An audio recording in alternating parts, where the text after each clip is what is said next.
दोस्तों नमस्कार। Target with Ravi S में आपका स्वागत है। आज हम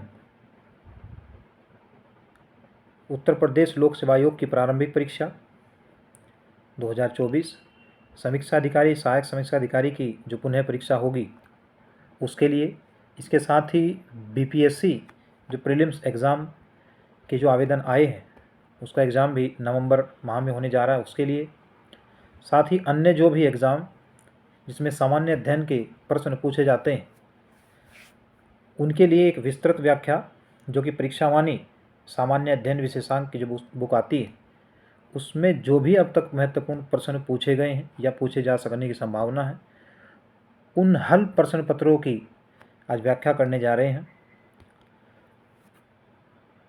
आइए देखते हैं। तो इसमें हम जो व्याख्या करेंगे वो टॉपिक जो हर विषय है, हर विषय में जो टॉपिक वाइज जो प्रश्न हैं उनकी व्याख्या का प्रयास करेंगे। जो पहला चैप्टर भारतीय संविधान से संबंधित है वह भारत का संवैधानिक विकास यानी कॉन्स्टिट्यूशनल डेवलपमेंट ऑफ इंडिया। सामान्यतः आप सभी जानते हैं कि संविधान क्या है। तो संविधान से तात्पर्य वह लिखित दस्तावेज या वैधानिक दस्तावेज है जिसके माध्यम से किसी देश की इस शासन प्रणाली का क्रियान्वयन किया जाता है। तो संविधान, भारत का संविधान की विशेषताएं आप जानते हैं, विश्व का सबसे विस्तृत संविधान है जिसमें अनेक गुण ऐसे हैं जैसे आपका फंडामेंटल राइट्स है, मौलिक अधिकार है, मूल कर्तव्य हैं, नीति निर्देशक तत्व हैं। ये सभी भारतीय संविधान की विशेषताएं आ जाएंगी। और भारतीय संविधान को अंशतः कठोर तथा अंशतः लचीला भी कहा गया है। तो ये भारतीय संविधान की विशेषताएं हैं। आइए चर्चा करते हैं।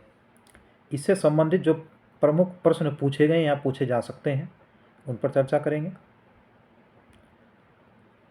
पहला प्रश्न है, निम्नलिखित में से किस अधिनियम के अंतर्गत भारतीय विधान परिषद को बजट पर बहस करने की शक्ति प्राप्त हुई?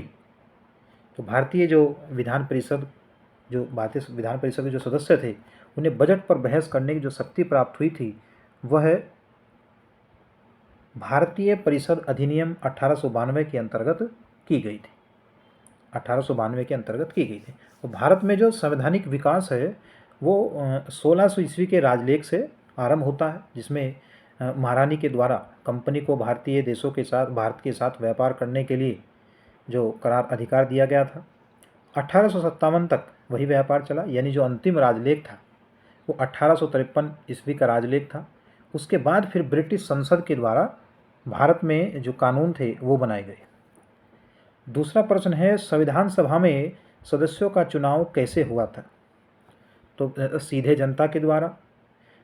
ऑप्शन सेकंड, भारतीय राष्ट्रीय कांग्रेस के नामांकन द्वारा, भारतीय राज्यों के शासकों से नामांकन द्वारा, या प्रांतीय विधानसभाओं के द्वारा। तो इसमें ऑप्शन आपका डी सही हो जाएगा, प्रांतीय विधानसभाओं, यानी प्रति 10 लाख की जनसंख्या पर प्रांतीय विधानसभाओं के द्वारा अप्रत्यक्ष निर्वाचन के माध्यम से सदस्य चुने गए थे। नहीं तो अगर प्रत्यक्ष निर्वाचन करते हैं वयस्क मताधिकार के आधार पर किया जाता तो समय बहुत लगता, इसलिए ऑप्शन इसमें डी राइट आंसर। अगला क्वेश्चन है क्वेश्चन नंबर 3, सूची फर्स्ट को सूची सेकंड से सुमेलित करना है। ऑप्शन ए, नियंत्रण परिषद की स्थापना, तो ये ऑप्शन बी सही हो जाएगा। ऑप्शन बी, पिट्स का भारतीय अधिनियम 1784।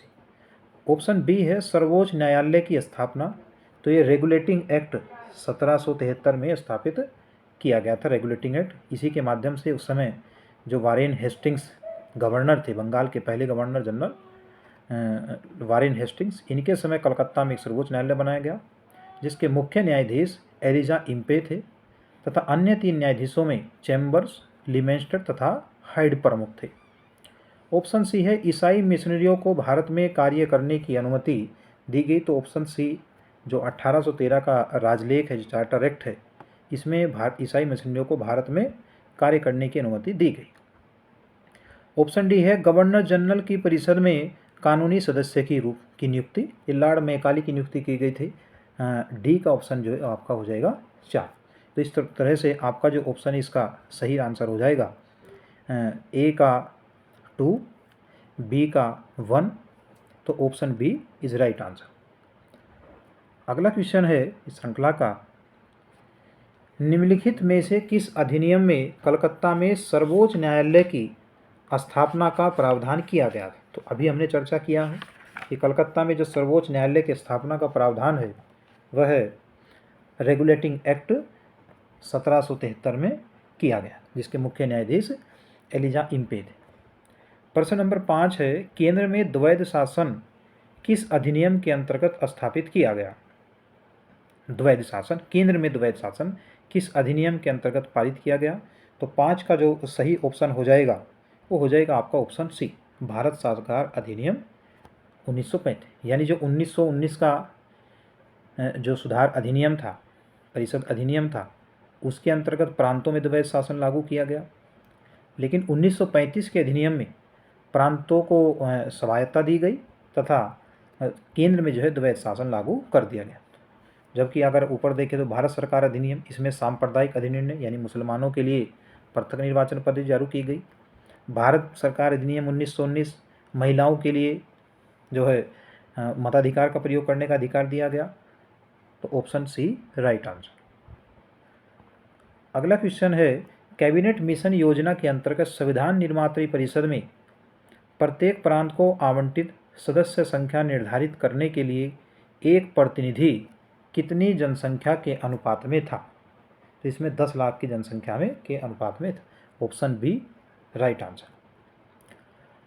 अगला क्वेश्चन नंबर 7 है, एक निर्वाचित संविधान सभा द्वारा सर्वप्रथम भारत के संविधान का निर्माण करने का प्रस्ताव दिया गया था। कह रहा कि वह कौन सा जो सभा थी, ये संविधान सभा थी, वह कौन सी व्यवस्था ब्रिटिश सरकार की थी जिसके अंतर्गत भारत में निर्वाचित संविधान सभा का निर्माण किया जाए? तो ऑप्शन 7 का जो राइट आंसर हो जाएगा क्रिप्स मिशन, जो कि 1942 में, मार्च 1942 में भारत आया। इसके द्वारा एक निर्वाचित संविधान सभा का निर्माण किया जाएगा, ऐसा प्रस्ताव दिया गया। अगला क्वेश्चन है, भारत में उपनिवेशी शासन के संदर्भ में 1883 में इल्बर्ट बिल विवाद का उद्देश्य क्या था? तो 8 का ऑप्शन ए इसमें सही हो जाएगा। इसके अंतर्गत जहाँ तक अदालतों की दांडिक अधिकारिता का संबंध था, उसमें भारतीय और जो यूरोपीय लोग थे उन्हें बराबरी पर रखना था। यानी जो भारतीय न्यायाधीश हैं वह भी यूरोपीय लोगों के मुकदमों को सुन सकते हैं। और ऑप्शन इस समय जो गवर्नर जनरल थे वो थे लॉर्ड रिपन, जो वाइसराय थे लॉर्ड रिपन थे, जो कि 1857 की क्रांति के बाद गवर्नर जनरल को वाइसराय कहा जाने लगा।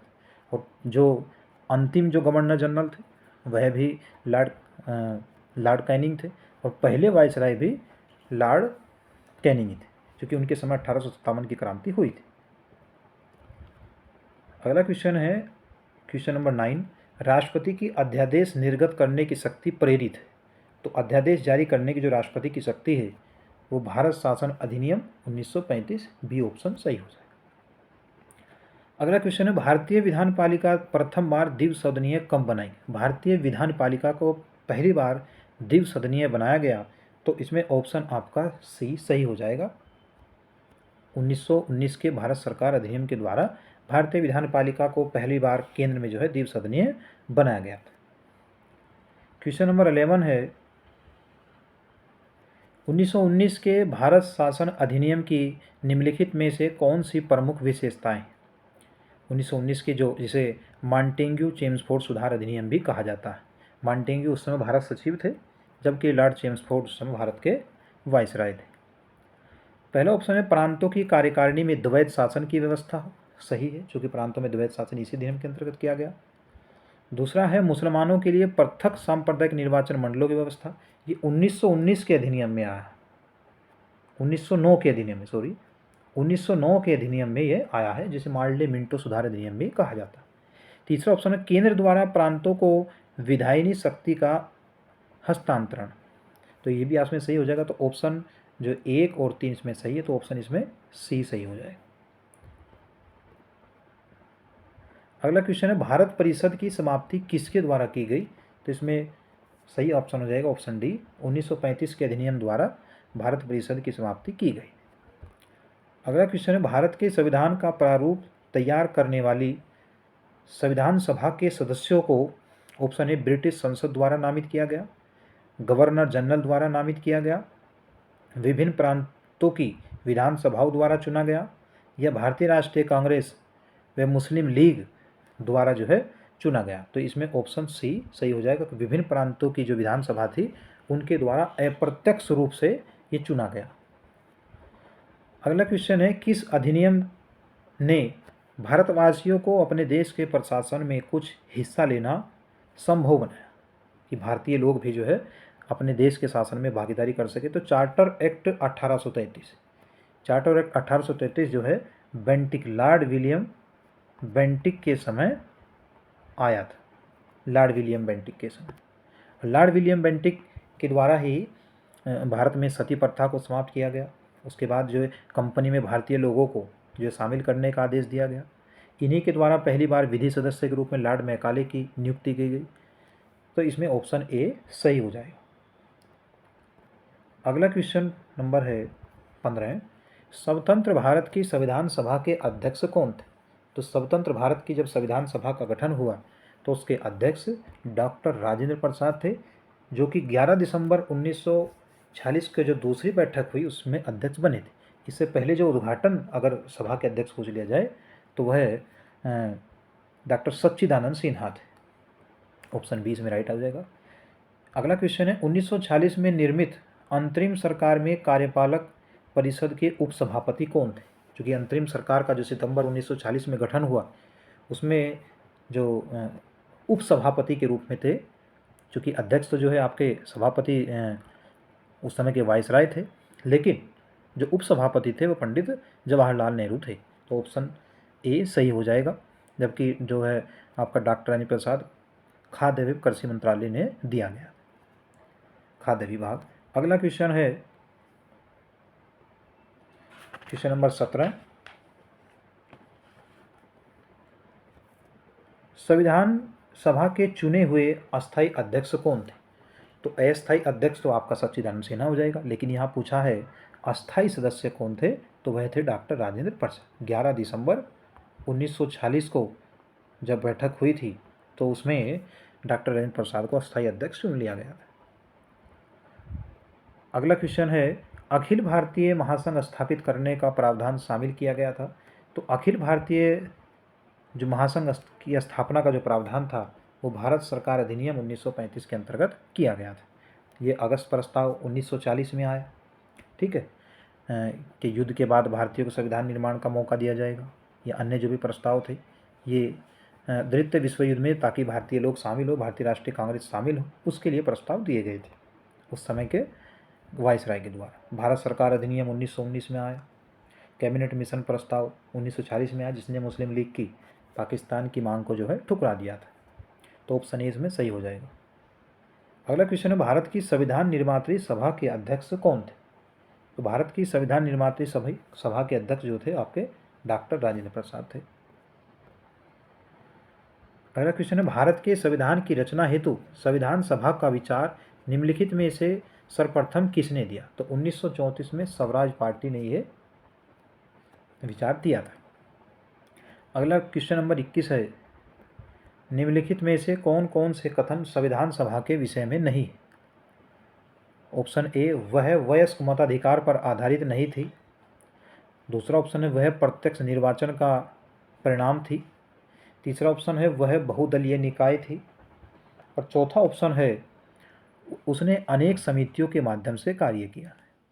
तो ऑप्शन ए जो सत्य है इसमें हमें नहीं छांटना है, तो इसमें ऑप्शन आपका ए सही हो जाएगा, क्योंकि वह वयस्क मताधिकार पर आधारित नहीं थी, ये भी। और दूसरा यह प्रत्यक्ष निर्वाचन का परिणाम थी, यह अप्रत्यक्ष निर्वाचन का परिणाम थी। तो ऑप्शन इसमें ए सही हो जाएगा। अगला क्वेश्चन है, वेवेल योजना जो कथन है, वेवेल योजना के अनुसार कार्यकारी परिषद में हिंदू और मुस्लिम सदस्यों की संख्या समान होती थी। बिल्कुल सही है। 1945 में लॉर्ड वेवेल के द्वारा ये योजना लाई गई। कारण है, वेवेल का विचार था कि ऐसी व्यवस्था से भारत का बंटवारा बच जाता, लेकिन इसमें जो है कथन सही है परंतु कारण गलत है। तो ऑप्शन इसमें आपका सी सही हो जाएगा, ऑप्शन सी राइट आंसर। अगला क्वेश्चन नंबर 23 है, भारतीय संविधान सभा की स्थापना की गई। तो पहली बैठक जो है 9 दिसंबर 1940 को नई दिल्ली में आयोजित की गई। अगला क्वेश्चन है, भारतीय संविधान को बनाने हेतु संविधान सभा के कुल कितने अधिवेशन हुए थे? तो कुल कितने अधिवेशन हुए थे? इसमें 12 अधिवेशन हुए थे। ऑप्शन सी सही हो जाए। संविधान सभा में वयस्क मताधिकार को 15 वर्ष के लिए स्थगित करने की बात किसने कही? तो मौलाना अबुल कलाम आज़ाद के द्वारा वयस्क मताधिकार को 15 वर्ष के लिए स्थगित करने की बात कही गई थी। ऑप्शन सी सही हो जाएगा। क्वेश्चन नंबर 26 है, 1935 के अधिनियम द्वारा भारतीय स्थापित संघ में अवशेष शक्तियां किसको दी गई थी? तो अवशेष शक्तियां इसमें 1935 का जो नियम था वो गवर्नर जनरल को दी गई। और अगर स्वतंत्र भारतीय संविधान की बात करें तो अभी जो अवशिष्ट विषय हैं वो संघ सूची में शामिल किए गए, यानी केंद्र सरकार को वो दिए गए। अगला क्वेश्चन है, निम्नलिखित में से संविधान सभा की संघ संविधान समिति का अध्यक्ष कौन था? तो संघ संविधान समिति के जो अध्यक्ष थे वो पंडित जवाहरलाल नेहरू थे।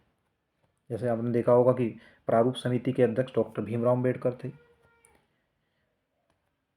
अगला क्वेश्चन है 28, 1935 के अधिनियम के तहत कराए गए विधानसभा चुनाव में किस राज्य में कांग्रेस ने पूर्ण बहुमत नहीं किया था? तो कांग्रेस ने उस समय 5 प्रांतों में जो है पूर्ण बहुमत किया था, लेकिन उसने अन्य लोगों के बहुमत से 8 प्रांतों में अपनी सरकार बनाई थी। तो पूर्ण बहुमत 5 राज्यों में मिला, सरकार चलाई 8 राज्यों में। और जो पूर्ण बहुमत वाले जो राज्य थे उनमें आपका मद्रास है, बिहार है, मध्य प्रांत है, संयुक्त प्रांत है, उड़ीसा है। इसके साथ ही बम्बई में भी पूर्ण बहुमत जो है पूर्ण बहुमत के बहुत करीब थे। असम और पश्चिमोत्तर प्रांत में कांग्रेस ने गठबंधन के तहत जो है सरकार चलाई। तो इसमें ऑप्शन आपका डी सही हो जाएगा। सिंध, बंगाल और पंजाब में कांग्रेस को पूर्ण बहुमत नहीं मिला था। सिंध, बंगाल और पंजाब। अगला क्वेश्चन है, किस कानून के तहत वायसराय को अपनी कार्यकारिणी के सदस्यों की संख्या में वृद्धि का अधिकार दिया गया? तो वायसराय जो है अपनी कार्यकारिणी सदस्यों की संख्या में जो वृद्धि का अधिकार है वो इसमें आपका 1861 का जो परिषदीय अधिनियम था उसके अंतर्गत जो है अधिकार दिया है। 1861। 1892 में भारतीय जो विधान परिषद है उन्हें बजट पर बहस करने का अधिकार। 1919 में पृथक निर्वाचन पद्धति मुसलमानों के लिए। 1909 में पृथक निर्वाचन पद्धति मुस्लिमों के लिए। और 1919 का मांटेगू चेम्सफोर्ड सुधार अधिनियम महिलाओं को मताधिकार दिया गया। अगला क्वेश्चन है क्वेश्चन नंबर 30, निम्नांकित में से कौन सा एक भारत शासन अधिनियम 1935 में स्वीकार किया हुआ महत्वपूर्ण और अस्थायी अवयव नहीं है? देश के लिए एक लिखित संविधान, विधानमंडल के लिए निर्वाचित एवं जवाबदेह प्रतिनिधि, एक संघ योजना पर विचार, ये तो सही था, अखिल भारतीय संघ, विधानमंडल के लिए सरकारी सदस्यों का समवाचित किया जाना। तो इसमें ऑप्शन ए सही हो जाएगा। लिखित संविधान के लिए कोई प्रावधान नहीं था। अगला क्वेश्चन है, भारत का संविधान पूर्ण रूप से बनकर तैयार हो। तो भारत का संविधान जो है पूर्ण रूप से जो बनकर तैयार हुआ था वो आपका 26 नवंबर 1949 को तैयार हो गया था, यानी अंगीकृत किया गया। लेकिन उसे लागू जो है 26 जनवरी 1950 को किया गया। अगला क्वेश्चन है, संविधान सभा के सम्मुख संविधान की प्रस्तावना का प्रस्ताव किसने रखा?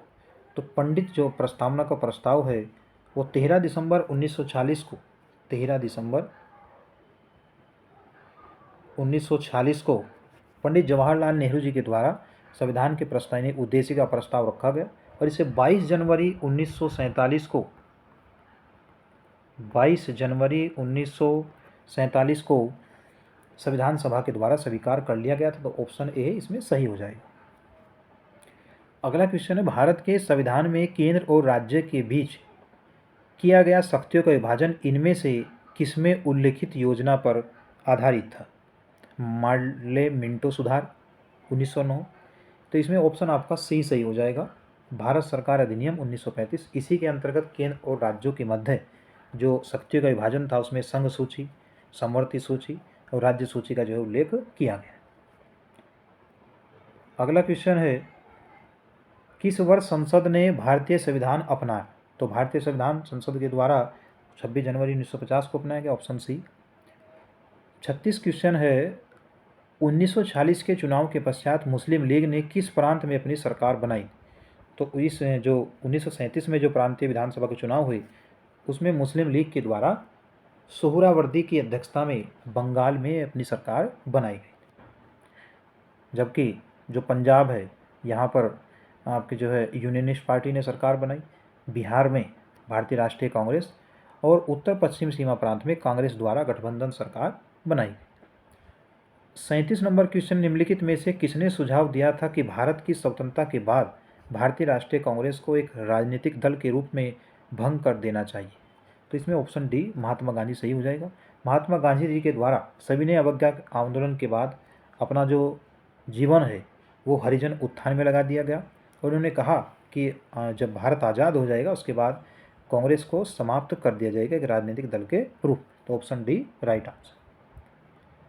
अगला क्वेश्चन है, तृतीय गोलमेज सम्मेलन के विचार विमर्श की परिणति भारत सरकार अधिनियम 1935 के पारित होने के रूप में हुई। सही है। भारत सरकार अधिनियम 1935 ने ब्रिटिश भारत के सूबों और भारतीय रियासतों के एक संघ पर आधारित ऑल इंडिया फेडरेशन के गठन का उपबंध किया। तो इसमें ऑप्शन जो है आपके दोनों सही हो जाएंगे, ऑप्शन सी राइट आंसर। ये ऑल इंडिया यानी अखिल भारतीय संघ की स्थापना, और जो तीसरा गोलमेज सम्मेलन हुआ था उसी में जो है भारत सरकार अधिनियम 1935 की जो परिणति रख दी गई थी। अगला क्वेश्चन नंबर 39 है, पहला ऑप्शन है, भारत की संविधान सभा ने राष्ट्रीय ध्वज का प्रारूप 22 जुलाई 1947 को अपनाया। ये भी सही है। और जो राष्ट्रीय ध्वज जो समिति के जो अध्यक्ष थे वो डॉक्टर राजेंद्र प्रसाद थे। राष्ट्रीय ध्वज के बीच चक्र में 21 तिलियाँ नहीं है बल्कि 24 तिलियाँ। अगला ऑप्शन है, भारतीय राष्ट्रीय ध्वज की जो चौड़ाई लंबाई का अनुपात है 3:2 है, न कि 3:4। तो केवल इसमें ऑप्शन बी सही हो जाएगा। अगला क्वेश्चन है, भारत का संविधान देश की आवश्यकताओं की पूर्ति करता है। तो कारण कह रहा है इसको एक ग्रहित संविधान कहा जाता है। बिल्कुल कहा जा सकता है, क्योंकि भारत में अनेक प्रावधान जो है विदेशों से लिए गए हैं, चाहे मौलिक अधिकार अमेरिका से हो, चाहे जो संसद के जो संयुक्त अधिवेशन का प्रावधान है ऑस्ट्रेलिया से लिया गया हो, चाहे मौलिक कर्तव्य सोवियत संघ से लिए गए हों, चाहे समवर्ती सूची वो ऑस्ट्रेलिया से लिया गया हो। अनेक प्रावधान ऐसे जो हमने विदेशों से ग्रहण किए, और भारत का संविधान देश की आवश्यकताओं की अनुपूर्ति के लिए बनाया गया है। परंतु इसकी जो कथन की जो व्याख्या है वह कारण नहीं कर रहा है, तो इसलिए इसमें ऑप्शन आपका बी सही हो जाएगा। कथन कारण सही है लेकिन व्याख्या सही नहीं। अगला क्वेश्चन है, डॉक्टर भीमराव अंबेडकर की अध्यक्षता में संविधान सभा की प्रारूप समिति में कितने सदस्य थे? तो डॉक्टर भीमराव अंबेडकर सहित जो इसमें सदस्यों की संख्या थी वो 7 थी, और जो कुल सदस्य थे इसमें कुल 7 थे, लेकिन इसमें ऑप्शन आपका बी सही हो जाएगा यानी 6। और 29 अगस्त 1947 को, ये तारीख याद रखेंगे, 29 अगस्त 1947 को जो प्रारूप समिति का गठन किया गया था जिसमें कुल सदस्यों की संख्या 7 थी। अगला क्वेश्चन है, भारतीय संविधान सभा की प्रारूप समिति का अध्यक्ष कौन था? तो संविधान सभा की जो प्रारूप समिति का अध्यक्ष थे वो डॉक्टर भीमराव अंबेडकर। अगला क्वेश्चन है, 1937 के चुनाव के पश्चात यूपी में गठित मंत्रिमंडल में किसको वित्त विभाग दिया गया था? तो 1937 में जब भारतीय राष्ट्रीय कांग्रेस को 5 प्रांतों में पूर्ण बहुमत मिला, उनमें संयुक्त प्रांत भी यानी यूपी भी प्रमुख राज्य था। इसमें जो मुख्यमंत्री का पद है वो दिया गया था गोविंद वल्लभ पंत जी को, Govind Vallabh Pant, GB Pant. Option A सही हो जाए, ऑप्शन ए। जबकि जो वित्त विभाग था वो रफ़ी अहमद किदवई को दिया गया था, तो इसमें ऑप्शन आपका सी सही हो जाए। मुख्यमंत्री गोविंद वल्लभ पंत और जो ऑप्शन सी यानी रफ़ी अहमद किदवई, इन्हें दिया गया था वित्त विभाग। अगला क्वेश्चन है, संविधान सभा ने डॉक्टर भीमराव अंबेडकर की अध्यक्षता में प्रारूप समिति का गठन कब किया? वही क्वेश्चन है। तो 29 अगस्त 1947 को गठन किया गया।